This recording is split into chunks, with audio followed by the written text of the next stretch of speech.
When I was on the bicycle squad downtown, so we worked primarily the homeless shelter, my direct sergeant said that each one of us, there was probably 8 of us on the squad, that we had to arrest 5 people per day. And that's when I disobeyed an order. I would not arrest 5 people in a day, misdemeanor arrests. It wasn't just traffic tickets. That night, I turned in 3 tickets and not 5 tickets. I was ordered to stay after shift another hour to arrest 2 more people, and I wouldn't do it. Later, I started to get passed up for positions. I put in for FTO, which is a field training officer. I got passed up. I asked the sergeant why I was passed up, and it came back to that I was insubordinate. I asked if anything was on my record, which there wasn't, because I don't think the police department wanted to show that I was in trouble for disobeying a quota mandate. The public doesn't often see how quotas are enforced in the background. They're enforced on the backs of police officers, of line officers.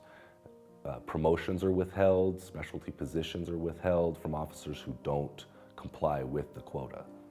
Over the past year, we reached out to many current and former police officers in preparation for a bill that we recently proposed to completely ban the use of quotas in Utah. Unfortunately, what we encountered was that although many officers were pressured to meet a quota, very few were willing to speak out about it.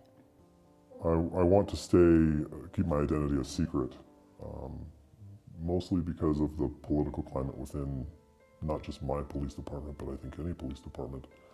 Speaking out or rocking the boat could cause some serious damages for the future of my career and then also potentially the livelihood of my family.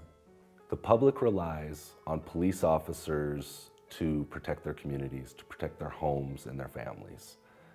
When we have chiefs who are inappropriately putting quotas on officers, it's taking time away from those duties, from the ability of an officer to go sit in your neighborhood and just watch, interact with people in that neighborhood.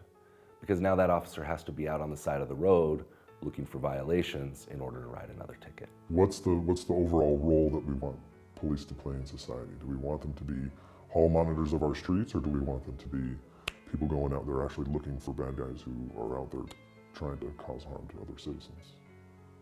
My department would give us 1 hour off for every DUI arrest that we made, which looking back is very problematic because now we're incentivized with time off, the city's time off, so the city's taxpayers' money for us to get off work to arrest them. Quotas enforce the sort of ultimate level of enforcement for every violation. And any good officer knows that not every violation needs a ticket. Not every violation needs anything more than a conversation even. And unfortunately, quotas undermine that relationship. Some of the best interactions I had with citizens is when I would give them a warning and I'd talk to them about behavior that could be dangerous. And it seemed like when I had the discretion to be able to give those warnings without having to hit my 20 tickets in a day, there was a teaching moment, you know, and it seemed like that just went over so much better. It's important to protect each officer's discretion to do what is just in any interaction with the public. The bill we proposed faced a lot of opposition from law enforcement executives, but ultimately the legislature passed it and the governor signed it into law, making Utah the 19th state to ban police quotas. And that's a great thing, because peace officers should not be revenue generators.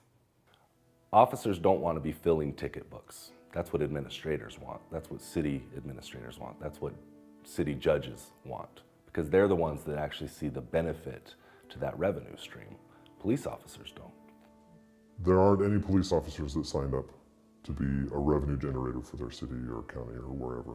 We want to go out and serve the community in which we live in which we serve in. There are so many laws on the books now that as an officer, you could follow anyone.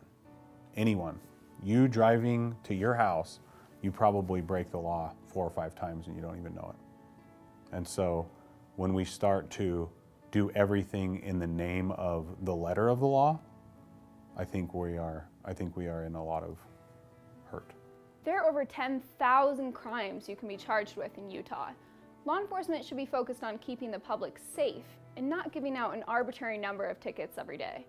Despite our success in getting this bill passed, we expect to see some law enforcement agencies attempting to circumvent this law. So while we will be monitoring this issue closely in years ahead, if you encounter any information about quotas being used in your city, please reach out to us and let us know. Why most officers don't come out and talk about this is because they're afraid. And my message is to just speak up and just start talking about it, because you're not alone, that's for sure. Most police officers don't want to be handing out tickets all day long. And so the more people that start to talk about this, I think it'll just gather more attention, and then we can really start to get things done.